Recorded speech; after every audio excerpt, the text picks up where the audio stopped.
What are 5 dog breeds I would never own as a vet? But remember, it is ultimately my opinion. You may disagree. The first of 5 for me is the Chow Chow.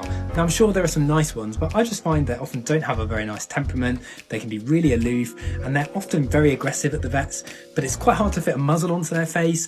They suffer quite commonly with a ton of eye problems and their purple tongues are a bit unnerving. Number 4 is the Cavalier King Charles Spaniel. They do have loads of issues.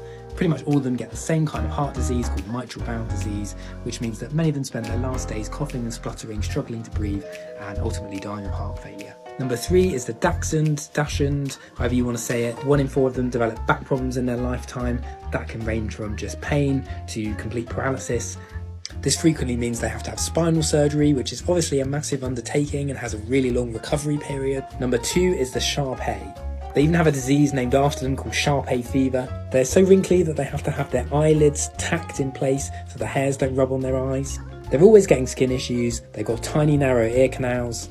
At the vets, they're often trying to bite the face off of all the staff. And number 1 is basically any flat-faced or brachycephalic dog breed, like a French bulldog or a bulldog or a pug. Society has normalised the fact that these dogs snorting means that they can't breathe very well. There are specimens of these dogs that are healthier than others, but they are so prone to so many problems. Spinal issues, skin problems, eye problems. The fact that over half of them have to have a cesarean to give birth is enough of an ethical issue for me to never want to have one. Here are 5 dog breeds I would consider if I were to get one. Number 5 is the Greyhound. They may not look very cuddly, but on the whole they are really gentle dogs, and there are so many of them needing homes after their racing careers end. They'll happily plod along on a walk, but they like the opportunity to sprint around, so I'd make sure that I give them that time and opportunity. Number 4 for me is the scruffy little Border Terrier. For me, if I were going to get a small dog, they'd probably be my top choice.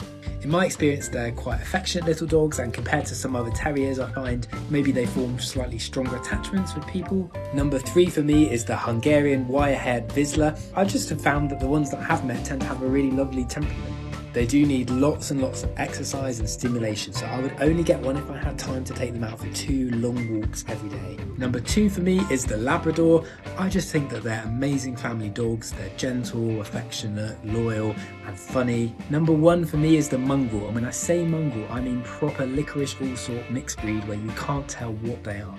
The downside is that you don't get the predictability in terms of adult size, temperament, activity levels that you get with a pedigree dog. But what you do get is diverse genetics and a dog that, by virtue of being less inbred, is less prone to diseases that have an inherited component than a dog that comes from a narrow gene pool.